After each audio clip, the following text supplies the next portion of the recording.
Hello students, मैं अनुराग राय और आप देख रहे हैं मेरा यूट्यूब चैनल अनुराग राय इंग्लिश ट्यूटर। इस वीडियो में MP board class 8th English की बुक इंग्लिश रीडर का लेसन 7 वाटर वाटर एवरीवेयर, इसे पूरा इंग्लिश से हिंदी में एक्सप्लेन करने वाला हूं। लेसन के बाद लेसन की जो एक्सरसाइजेस हैं, मतलब ग्रामर, क्वेश्चंस और आंसर्स, उन्हें भी थॉरोली इंग्लिश से हिंदी में एक्सप्लेन करने वाला हूं। यदि आपने मेरे यूट्यूब चैनल को अभी तक सब्सक्राइब नहीं किया है तो प्लीज मैं आपसे रिक्वेस्ट करता हूं कि चैनल को अभी सब्सक्राइब कर लें। सब्सक्राइब करते ही आपको एक घंटी जैसा छोटा सा बेल आइकन दिखेगा, उसको जरूर प्रेस कर लीजिएगा। उससे आपको मेरे आने वाले सभी वीडियोस की नोटिफिकेशंस सही टाइम पर मिलती रहेगी। तो चलिए देर ना करते हुए शुरू करते हैं MP board class 8th English reader book lesson 7 water water everywhere. तो स्क्रीन पर आप देख सकते हैं lesson 7 water water everywhere. Box में 3 क्वेश्चंस हैं। नंबर 1 में पूछ रहे हैं, do you like rainy season? क्या आपको वर्षा ऋतु पसंद है? Number 2, what happens when it rains heavily? क्या होता है जब तेज वर्षा होती है? नंबर 3 में पूछ रहे हैं, what will you do in case there is a flood? यदि बाढ़ आ जाए, अगर कभी बाढ़ आ जाए तो उस स्थिति में आप क्या करेंगे? अब लेसन शुरू होता है। On a very heavy rainy day the headmaster of a village school discusses the causes and effects of floods with his students. He begins to talk to the students.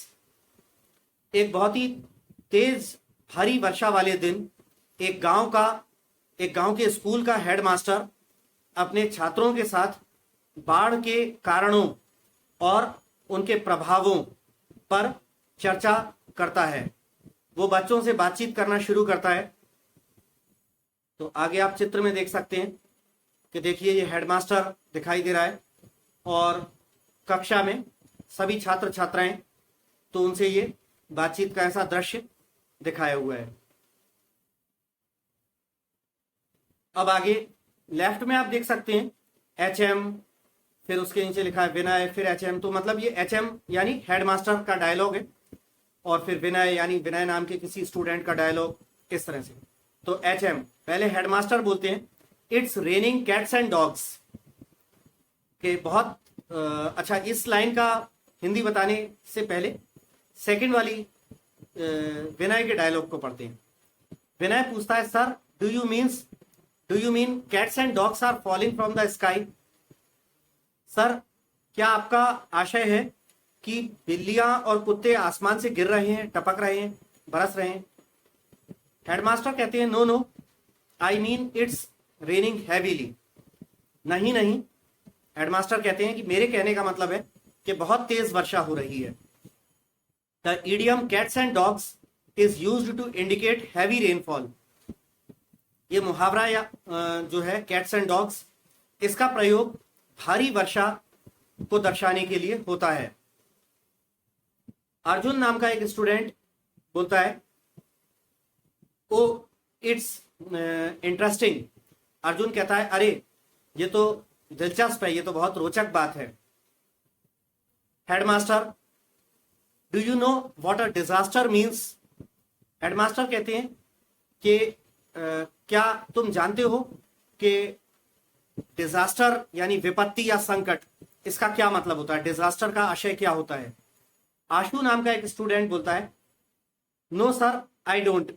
What does it mean? नहीं sir, मैं नहीं जानता, इसका क्या मतलब होता है? Headmaster कहते हैं, disaster is an unexpected event such as an accident, a flood or a fire. It kills और injures a lot of people और causes a lot of damage to property. Headmaster कहते हैं कि डिजास्टर जो है यानी विपत्ति या संकट एक अप्रत्याशित घटना होती है, जैसे कि कोई दुर्घटना हो जाए या बाढ़ आ जाए या आग लग जाए। ये इस तरह की जो विपत्ति होती है ये बहुत सारे लोगों को जान से मार सकती है या गंभीर रूप से घायल कर सकती है और बहुत सारा जो है प्रॉपर्टी, संपत्ति को नुकसान पहुंचा सकती है।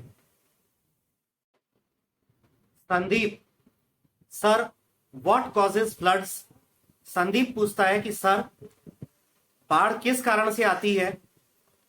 एचएम, हेडमास्टर बताते हैं floods are caused by heavy rains, bursting of dams और क्लाउड बर्स्ट्स। तो हेडमास्टर कहते हैं कि बाढ़ जो है बहुत तेज वर्षा, भारी वर्षा के कारण उत्पन्न होती है। बाढ़ भारी वर्षा से आती है या बांध, नदी पर जो बांध होते हैं, डैम्स के फूट जाने पर उत्पन्न होती है, या फिर क्लाउड बर्स्ट या बादल फटने की जो घटना होती है, आमतौर पे पहाड़ी इलाकों में होती है बादल फटने की घटना। उसमें क्या होता है, बारिश की तरह नहीं बरसता, एक साथ बहुत सारा पानी, जैसे मानो कि ऊपर से बहुत सारा पानी एक साथ उड़ेल दिया हो। तो हेडमास्टर बताते हैं कि इन कारणों से बाढ़ आती है, भारी वर्षा से, डैम फूट जाने से या बादल फटने से। Abu, does it mean they are caused by natural forces only?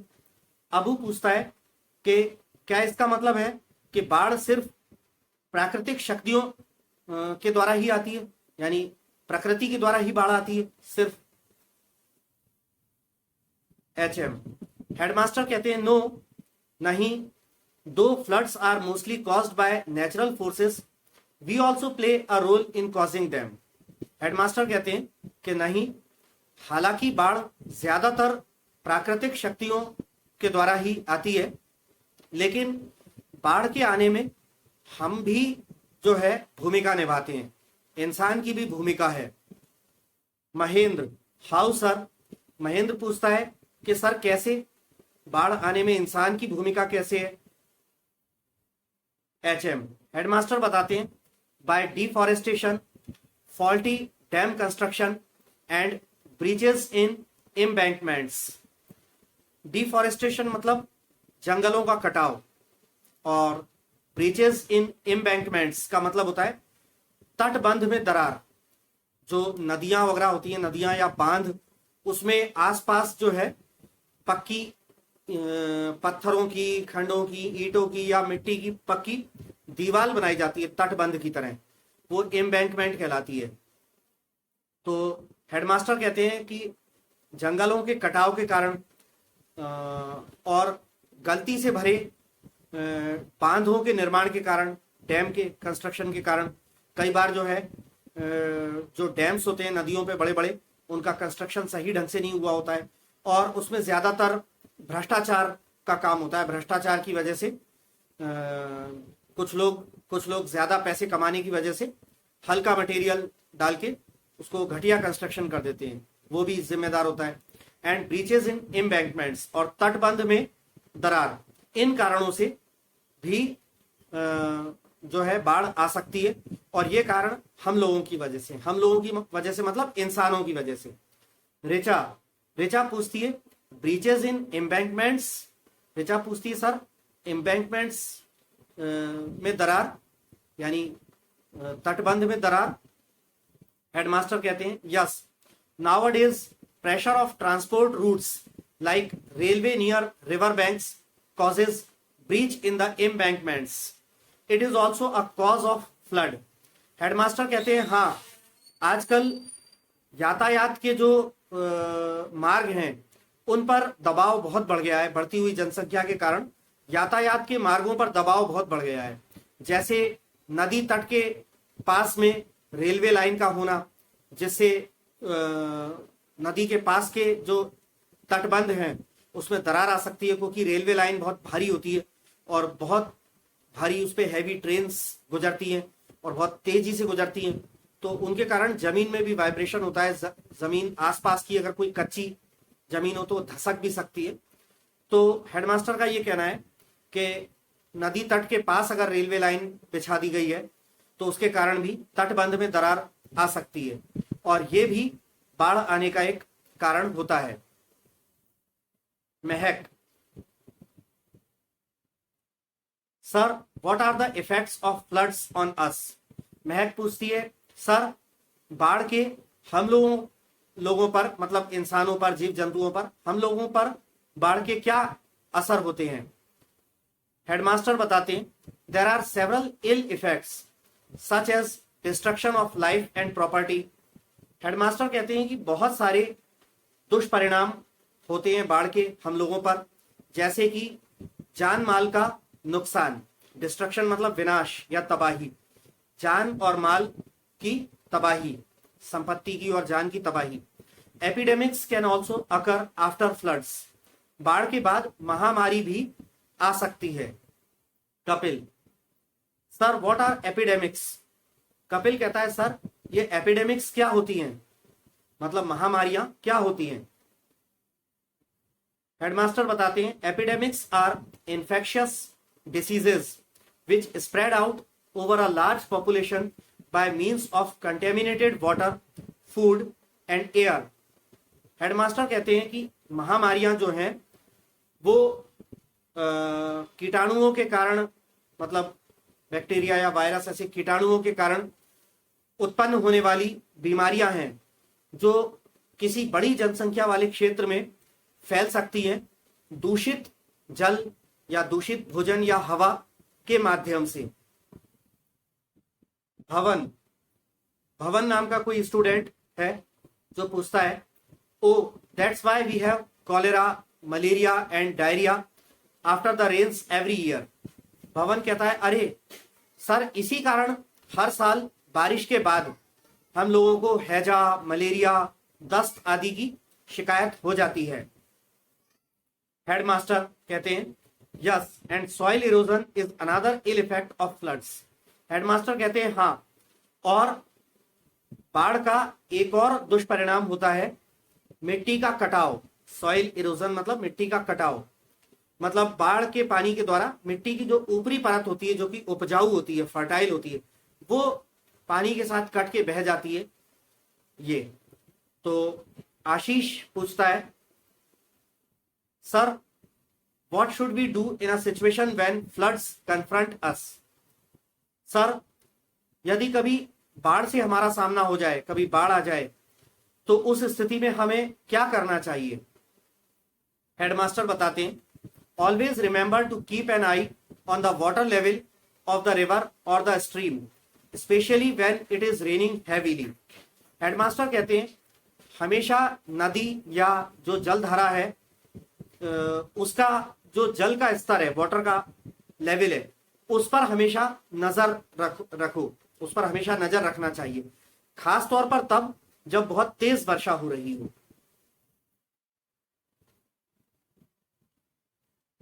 Vijendra can we go near the river to see the water level.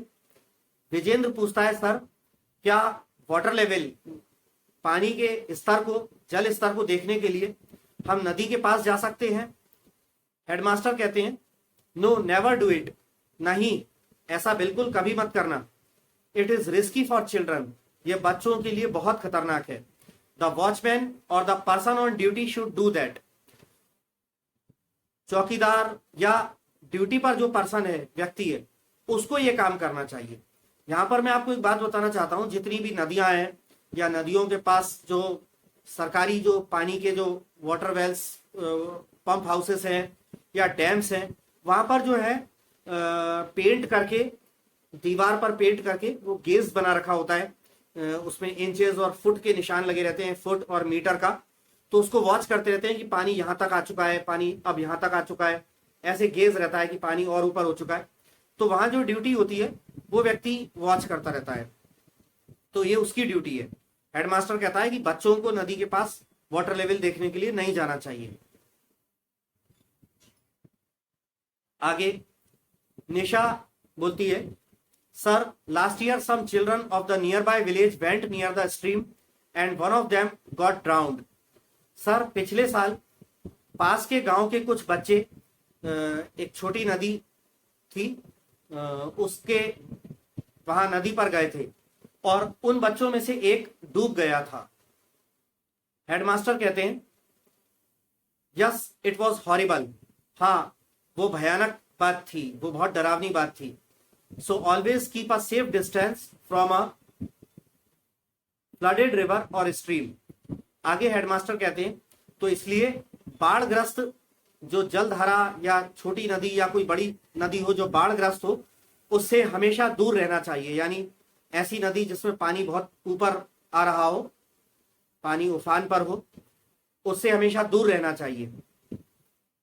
Pappu नाम का एक लड़का पूछता है, sir what should we do when the watchman informs us that the situation is getting worse and alarming. Worse जो है वो bad की कंपेरेटिव डिग्री है, मतलब अधिक बुरी या बदतर, और अलार्मिंग माने खतरनाक या चिंताजनक।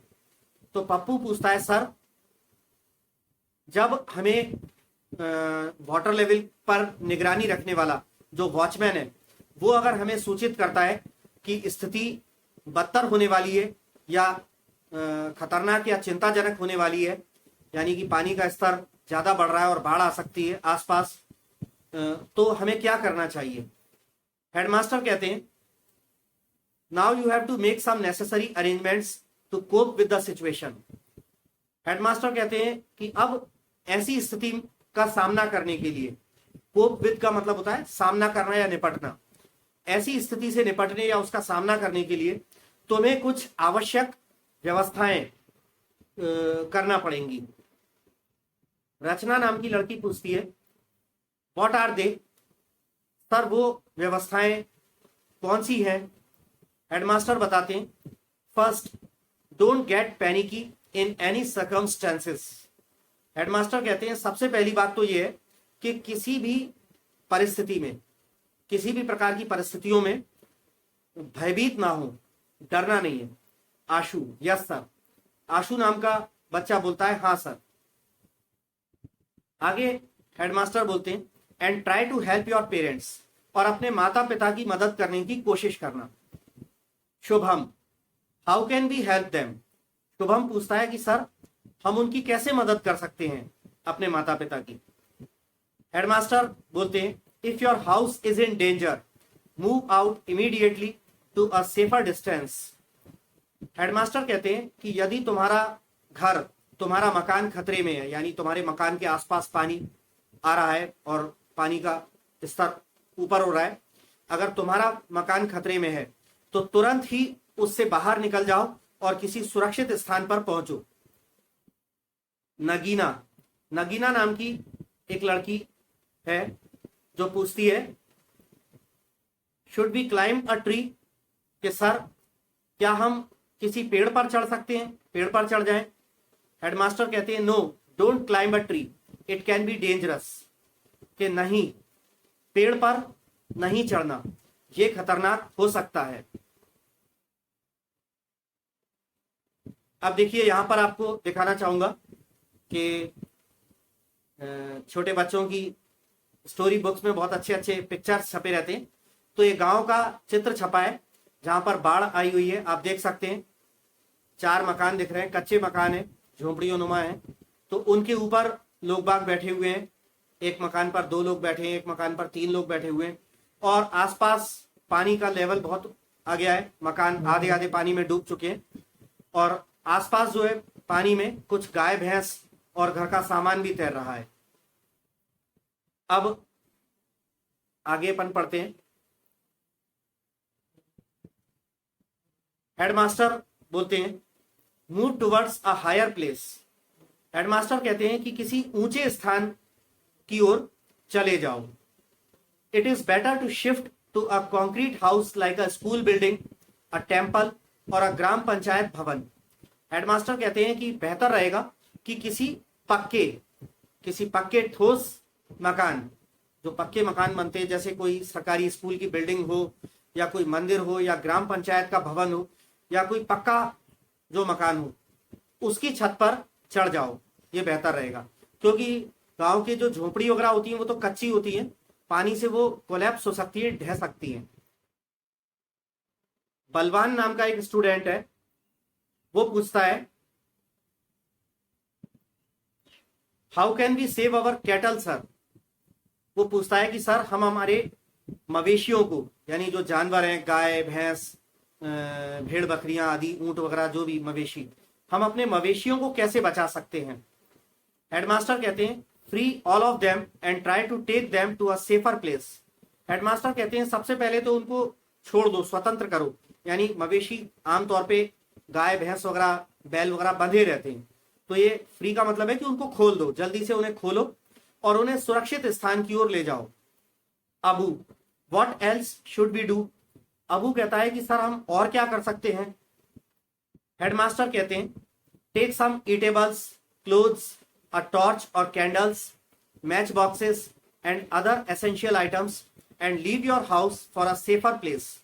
हेडमास्टर कहते हैं कि अपने साथ खाने पीने का सामान, कपड़े, टॉर्च, मोमबत्ती, माचिस आदि और अन्य जो कोई जरूरी सामान हो वो अपने साथ ले लो और अपना मकान छोड़कर एक सुरक्षित स्थान पर पहुंच जाओ।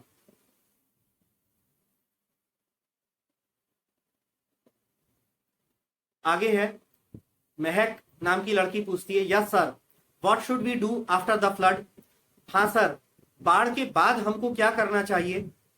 हेडमास्टर कहते हैं बाढ़ के बाद का मतलब है कि बाढ़ का पानी जब उतर जाए, ठीक है, बाढ़ वापस सबसाइड हो जाए, हट जाए, पानी उतर जाए, तब बाढ़ के बाद ये।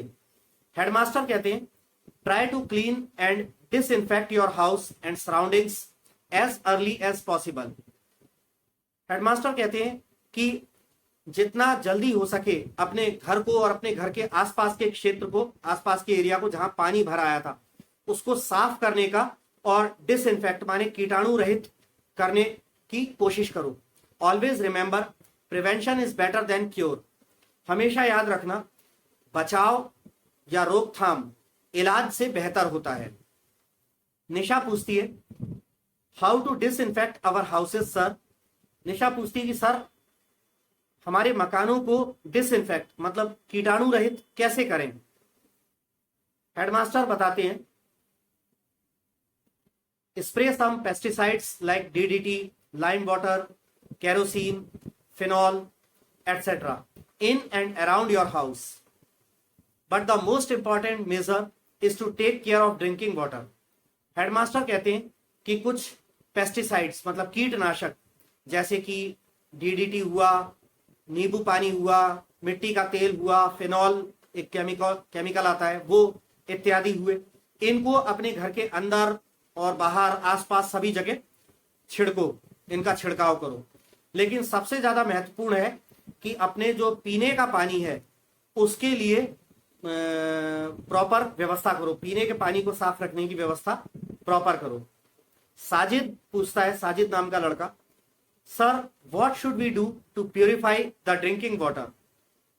साजिद पूछता है कि सर पीने के पानी को शुद्ध करने के लिए हमें क्या करना चाहिए। तो एचएम हेडमास्टर बताते हैं use chlorine tablets for purifying the drinking water और बॉयल इट। हेडमास्टर कहते हैं कि पानी को शुद्ध करने के लिए क्लोरीन की गोलियों का इस्तेमाल करो या फिर पानी को उबाल लो। Abu what else should be do sir. Abu पूछता है कि इसके अलावा और हम क्या कर सकते हैं सर। तो हेडमास्टर बताते हैं take the members of your family to a hospital and the cattle to a veterinary hospital to get proper medical treatment and vaccination against diseases. Headmaster कहते हैं कि अपने परिवार के सदस्यों को अस्पताल ले जाओ और अपने घर के जो जानवर मवेशी आदि हैं उनको जानवरों के अस्पताल ले जाओ ताकि उनको सही चिकित्सकीय इलाज मिल सके और कोई बीमारियां उत्पन्न ना हो, उनके खिलाफ सही से वैक्सीनेशन माने टीकाकरण लग सके, हो सके, टीका लग सके। तो इसके लिए अपने परिवार के सदस्यों को और जानवरों को भी जानवरों के अस्पताल और परिवार के सदस्यों को भी अस्पताल ले जाओ। All students thank you sir, today you have given us very valuable information. सभी छात्र कहते हैं धन्यवाद सर, आज आपने हमको बहुत कीमती जानकारी, बहुत उपयोगी या बहुत अनमोल जानकारी दी है। हेडमास्टर कहते हैं okay now go back to your houses. ठीक है, अब तुम सभी लोग अपने अपने घर वापस लौट जाओ। May God forbid but at any time in future you hear some alarming news like a flood, do shift to a safe place like this school building with your family and neighbours as soon as possible.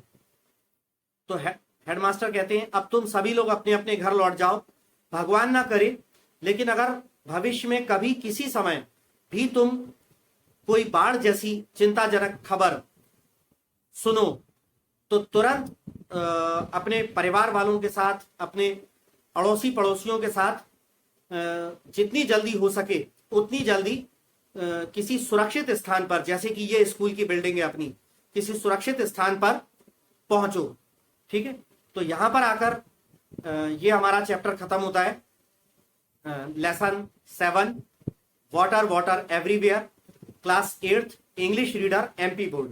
अब चलिए हम शुरू करते हैं इस lesson की exercises में थोड़ी सी ग्रामर है, थोड़े से वर्ड्स हैं होमोफोन्स वाले, और क्वेश्चंस और आंसर्स हैं। तो आप देख सकते हैं स्क्रीन पर लेसन 7 वाटर वाटर एवरीवेयर। सबसे पहले आते हैं वर्ड पावर पर। Write the homophones for these words. इन शब्दों के लिए, यानी नीचे जो शब्द दिए हैं लेफ्ट हैंड साइड पर 1 2 करके जो ब्लैक में दिए हैं, वो इन शब्दों के होमोफोन्स लिखिए। अब होमोफोन्स क्या होते हैं? Homophones are the words that sound alike, और we can also say the words whose pronunciations are same but are different in meanings and spellings. In Hindi we can say homophones वो शब्द होते हैं जो सुनने में एक जैसे लगते हैं, जिनके उच्चारण एक जैसे होते हैं, मगर उनके अर्थ और उनकी स्पेलिंग्स अलग अलग होती हैं। तो ये नीचे आप देख सकते हैं 1 से लेके 7 तक लेफ्ट हैंड साइड पर ब्लैक कलर में आपकी बुक में दिए गए हैं। ये वर्ड्स हैं, इनके होमोफोन्स आपको लिखने हैं। तो STEEL, स्टील माने स्टील जो धातु होता है वो, तो उसका, और राइट हैंड साइड पर जो ब्लू में लिखे हैं वर्ड्स, ये आंसर्स हैं। STEAL, steel. ठीक, इसका मतलब होता है चोरी करना, चुराना। DUE ड्यू, सेकंड में ड्यू मतलब देय, देय माने देना, बकाया हो जिसको। और DEW ड्यू माने ओस। थर्ड में न्यू, नो की, जानना वाला नो की सेकंड फॉर्म, इसका होमोफोन न्यू, नया वाला। फोर्थ में वे माने मार्ग या रास्ता, और इसका होमोफोन WEIGH, वे माने वजन तोलना या वजन करना, वजन तोलना। 5 में अलाउड यानी थोड़ा ऊंचा, ऊंची टोन, ऊंची आवाज के लिए। और ALLOWED, अलाउड। ठीक है, इसका होमोफोन होता है। 6th में PAIN, पेन माने दर्द, और इसका होमोफोन है PANE, पेन मतलब खिड़की का कांच या खिड़की का शीशा।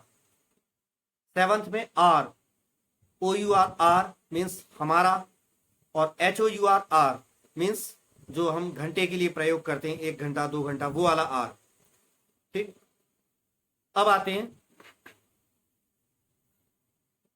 Comprehension. Answer the following questions. अब ये टेक्स्ट बुक के आपके चैप्टर जो हमने रीड किया है, चैप्टर के क्वेश्चंस हैं। फर्स्ट क्वेश्चन में कह रहे हैं व्हाट इज अ डिजास्टर? विपत्ति या संकट क्या होता है? आंसर में disaster is an unexpected event which kills or injures a lot of people and causes lot of damage to property. विपत्ति या संकट एक अप्रत्याशित घटना होती है जो बहुत सारे लोगों को जान से मार देती है या घायल कर देती है, और संपत्ति को बहुत सारा नुकसान पहुंचाती है, मतलब जान और माल दोनों को ही नुकसान पहुंचाती है। वो होती है डिजास्टर, माने कोई विपत्ति या संकट या आपदा। आपदा, प्राकृतिक आपदाएं आती हैं, जैसे इस चैप्टर में बाढ़ जो है, ज्यादा बारिश से जो बाढ़ आती है उसका वर्णन किया गया है डिजास्टर के रूप में। तो डिजास्टर का मतलब होता है विपत्ति, संकट या आपदा।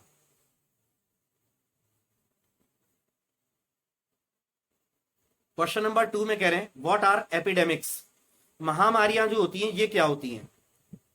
तो आंसर में epidemics are infectious diseases which spread out over a large population by means of water, food and air. महामारियां वैसी फैलने वाली, संक्रमण से फैलने वाली ऐसी बीमारियां होती हैं जो बहुत बड़ी क्षेत्र की जनसंख्या में फैलती हैं, प्रदूषित या दूषित जल, भोजन या वायु के माध्यम से। थर्ड क्वेश्चन में पूछते हैं what are the ill effects of floods, बाढ़ के दुष्परिणाम क्या होते हैं। आंसर में कह रहे हैं the ill effects of floods are destruction of life and property, बाढ़ के दुष्परिणाम होते हैं जान और माल का विनाश। डिस्ट्रक्शन माने विनाश, जान और माल का विनाश, ये बाढ़ के दुष्परिणाम होते हैं। Question number 4 how are human beings responsible for causing floods, बाढ़ आ जाने के लिए इंसान उत्तरदायी या जिम्मेदार कैसे होते हैं। तो आंसर में कह रहे हैं human beings are responsible for causing floods by deforestation, faulty dam construction and breaches in embankments. मानव उत्तरदायी होते हैं या जिम्मेदार होते हैं बाढ़ आने के किन कारणों से, इसमें बताया बाय डिफॉरेस्टेशन, जंगलों के कटाव से, जंगलों का कटाव भी जो है वो इंसान करते हैं। फॉल्टी डैम कंस्ट्रक्शन, दोष से भरा या त्रुटियों से भरा त्रुटिपूर्ण बांध का निर्माण, नदी पर जो बांध बनते हैं वो उसका गलत निर्माण किया गया हो।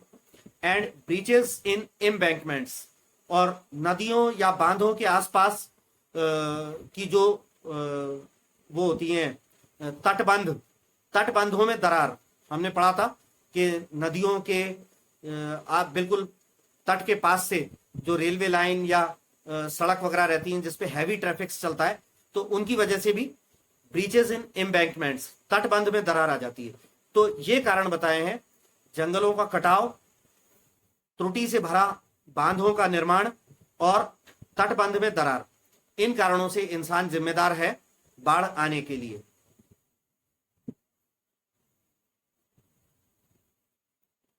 फिफ्थ क्वेश्चन है how is our life affected by floods, हमारा जीवन बाढ़ से कैसे प्रभावित होता है।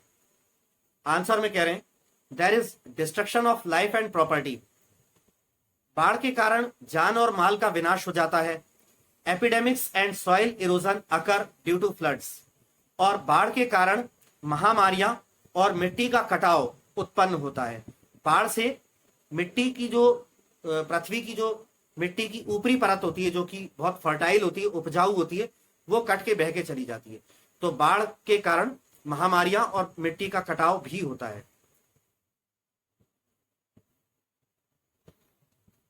अब आगे कह रहे हैं write a short note about the measures to ensure safety of life during a disaster like flood. एक शॉर्ट नोट लिखिए, टिप्पणी लिखिए उन